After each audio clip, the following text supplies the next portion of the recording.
Evening attack on the city's annual Pride celebration, which killed one person and injured many others. Police are searching for this man in connection with the ramming. The authorities are warning the public to avoid direct contact with the suspect, saying he may be armed and dangerous. I'm Michael Oku.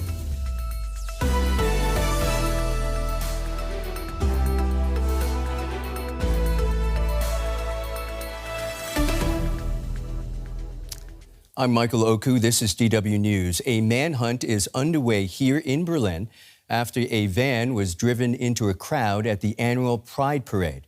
Germany's interior minister says it was an act of Islamist terror. One person has died and another 16 were injured in the latest of a series of similar vehicular attacks over the past decade.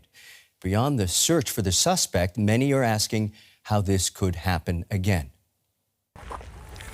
The morning after the deadly van ramming attack on Berlin's Pride parade, police are combing the city's Tiergarten Park, not far from where the vehicle used in the attack was discarded after it crashed into a tree.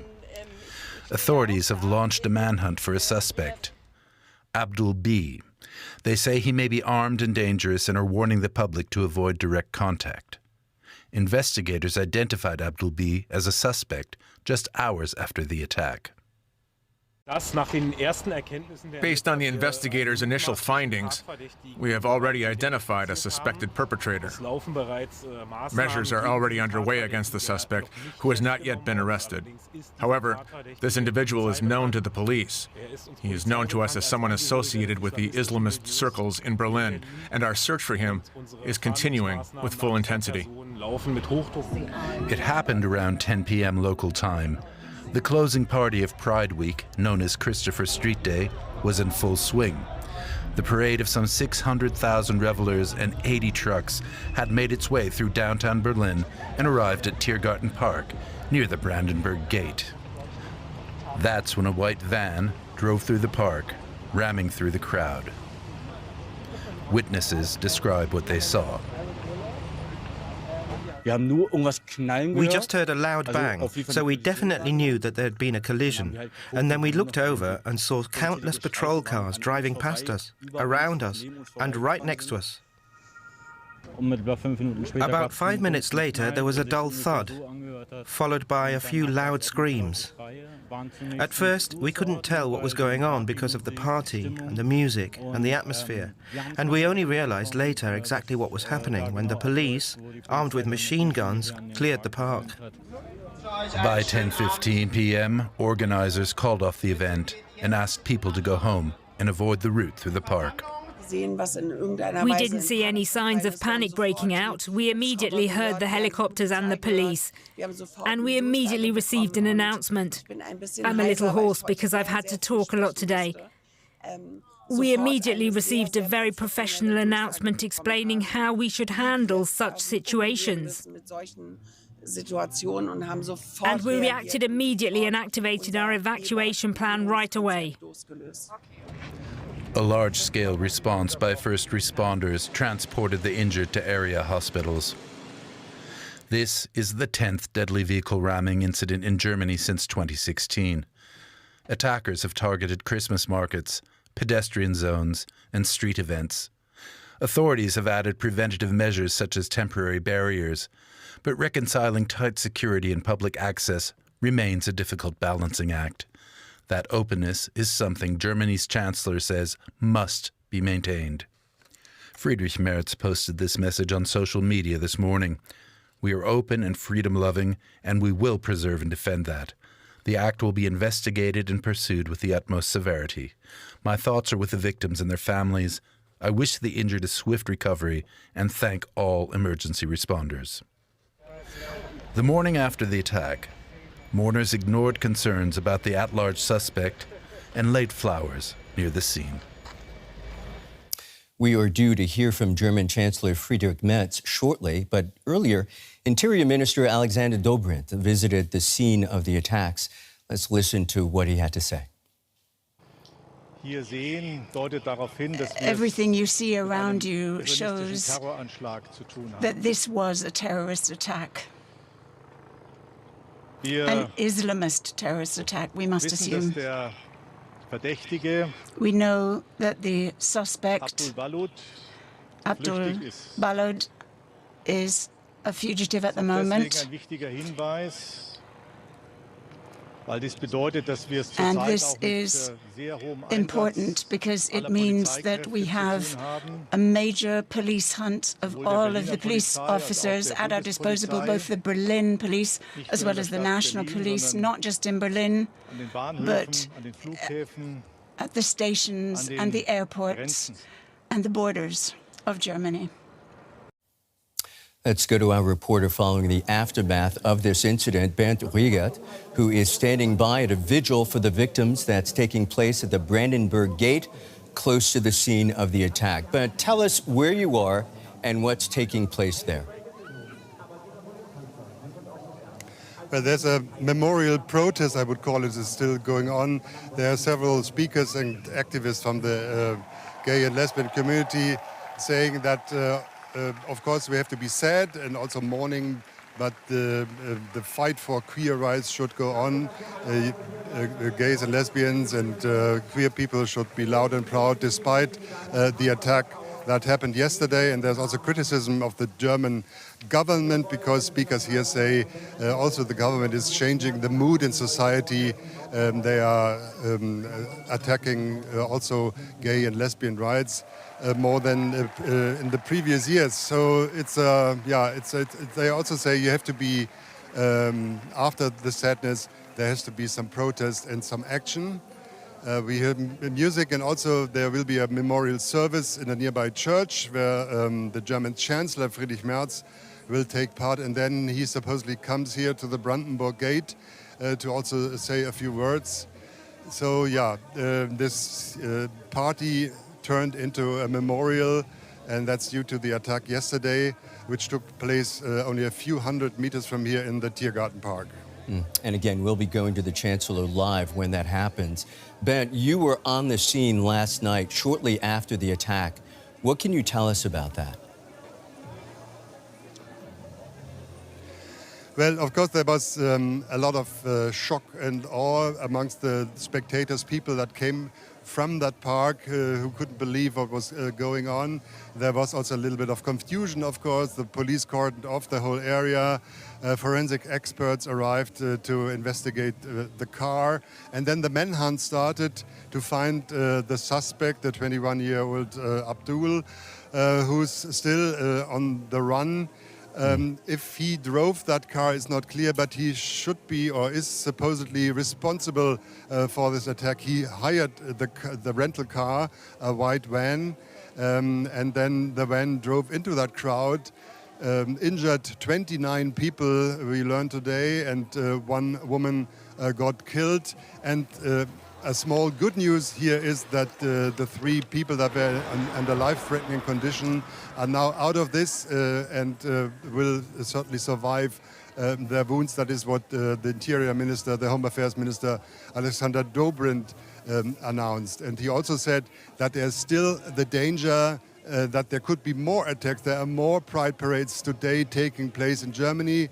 And he said the security for this has been heightened. And he also warned that the danger is not over because the suspect is at large. He has contacts or connections to the Islamist scene here in Berlin. And that's why this attack is now officially labeled as an Islamist terror attack, or at least a terror attack. Yeah, and that's how it works. The terror works, I should say. An attack happens, and then it's on everybody's mind for the coming period. Obviously, there's an investigation ongoing, Bent, and most importantly, a manhunt. What's the latest we know about the suspect and police attempts to find him? Well, the police searched his home, which is also only a few hundred meters from here, and they might have found some clues about his whereabouts, also about his motives. And the search operation is now all over Germany, not only Berlin, but also on the land borders, on airports, on train stations. So there's a huge operation underway, and the Home Affairs Minister Dobrindt said that federal police and federal investigators are helping with that. This is the utmost important issue now, to find the guy who is supposedly responsible for this attack. We still don't have no word how this progresses, but we will see if the police can announce something at night. We still don't know. And it's also not clear if this man acted alone. There were some indications that the police is also searching or looking for clues that there might be other people involved in this, because the Islamist scene in Berlin is quite big, and the suspect that is at large was already sentenced to a prison, to prison because he prepared an attack. The sentence was issued in May, but commuted to parole, and so this is why he was still able to commit this crime. I should mention, Bernd, we are bringing viewers live pictures of the scene at Tiergarten in central Berlin, where the attack took place last night as the investigation continues. There was speculation earlier that police were looking for a second person in connection with this attack, as you mentioned. Have police made any clarification on that matter? Well, as far as we understand, the police has conflicting eyewitnesses who say one man, two men, but confirmed is now that at least the suspect that the police is now looking for had a machete or a big knife and was injuring people when he got out of the car. This is what the Home Affairs Minister Alexander Dobrin confirmed. So it's not clear if there were two men or more, but it's confirmed now that he also injured people with a knife after the car rampage. And do authorities have any advice for anyone who might see someone matching the description of that prime suspect, Abdul B? What's the message to Berlin residents? Well, the prosecution here issued a public warrant with a photo and also the full name of the suspect. And they say if you see him, if you encounter him, don't talk to him, don't try to whatever, hold him because he's dangerous. He might still have weapons, and nobody knows exactly. There's also the danger that he still has some weapons elsewhere. His home was raided, and also the car looking for explosives. So if somebody encounters this man, call the police and don't try to do anything yourself. Okay, that's Bernd Riegard reporting there from the Brandenburg Gate. Bernd, we probably have not seen the last of you this hour, but thank you for your contribution. I'm grateful to welcome terrorism, counterterrorism, and border security expert Raphael Bossong to give us some more insight on this.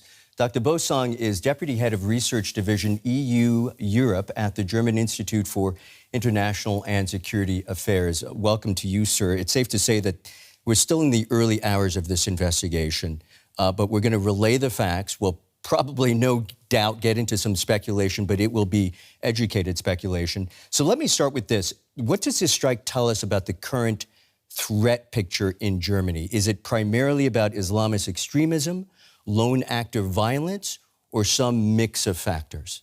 Well, obviously it's a mix, and it's unfortunately a continuity of a threat that we know for 10... I'm going to stop us right there. The Chancellor, German Chancellor Friedrich Merz, is now speaking outside now. Uns bringt ein trauriger Anlass. We're meeting Today together Tat zusammen. because of a very sad event, an abhorrent event. My thoughts, our thoughts, are with the victims of this terrorist Islamist attack that occurred last night. My thoughts are with the friends and the families of the victims and survivors, and I wish those who have sustained injuries a swift recovery. I would like to thank the first responders and the police for intervening as quickly as possible, which could well have prevented an even worse outcome last night. And I would like to thank all of the participants of this Pride event today in Berlin, yesterday in Berlin, and across Germany. And I'd like to say to you, let us not be intimidated by these crimes. The aim of attacks like this is quite straightforward. They want to divide our society. They want to take the most important thing that we have, namely our open society, our liberal societies. On behalf of the German government, I pledge that we will do everything we can to bring those responsible to justice as quickly as possible. And we will be thinking about consequences, but we will respond in a resolute, clear-headed manner. These extremists have not got any place at all at the heart of our society, and we will not allow this poison of terrorism and this poison which attempts to sour and destroy our freedom to spread in our society. Quite above and beyond party political differences, we will all defend the freedom of our society, and everyone can count on that. There are more of us. We are stronger. And we will stand together in this country. That is the most important thing in such a difficult time. So let me just say it once again. The liberty, the freedom, the openness of our lifestyles and our societies is something we will defend with everything we have. And together we will prevail. Thank you for your attention.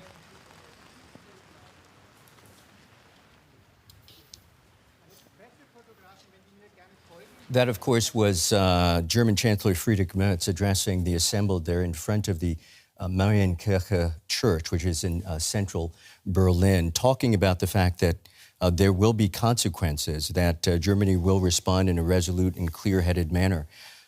Raphael, what do you make of what the Chancellor just said? Well, on one level, it's one of those professional but unsurprising statements that can be done after such events, reaffirming our commitment to our liberal societies. And I mean, it may sound very, general, but I think this is what has to be said over and over again, because as he said, it's true. The strategy of terrorism is not just to, commit horrific acts, but to create a wider ripple effect in society and to increase polarization, to increase division. And yes, one of the most important things is to stand against that. So I hope we can really maintain that. And it's also a good sign that in other parts of Germany, the parades are ongoing and that there are demonstrations already in Berlin, so people are not afraid, even if we have to be cautious. So I think this is the first and foremost thing. And yes, unfortunately, we have gotten somewhat used to these horrible events, so I hope we can maintain a balance here. I guess one more thought. In the next few weeks, I mean, there are police reforms on the table that will be a factor. But again, we already have a large arsenal of measures, so I think maybe it's something at the edges, nothing revolutionary, I would expect. There's no doubt in my mind that the German public listening to him just now are going to side with him when he talks about condolences for families who lost people, who have people who have been injured, his praise for the first responders. But one of the very big questions they will have today is surely why this keeps happening in Germany, these vehicular attacks in public spaces. Is there something about the urban environment here or the public events that we have here that makes them a little bit more vulnerable in any way? I'm not sure this is a problem of Germany in particular. I mean, the first attacks of this kind happened well over 12 years ago in France, and then we had it in Sweden. We had it also partly in Britain. We had more the last 2 years, 3 years in Germany. Not all of them Islamist attacks, but most of them. And it's a strategy that the Islamic State sort of advocated. Just take whatever instrument you have, and cars are among the most available instruments to everybody here. And in a way, it's a good sign that there is less access to other weapons, that they are using cars and knives and not guns and bombs, as horrific as it is. So yes, there are always questions. What could have been done better? I can't sort of say in detail whether the perimeter the police in Berlin was doing around this event was perfect. I mean, the guy didn't manage to get to the heart of the event. This is already something positive, but maybe there was a gap just where he hit. I can't vouch for that.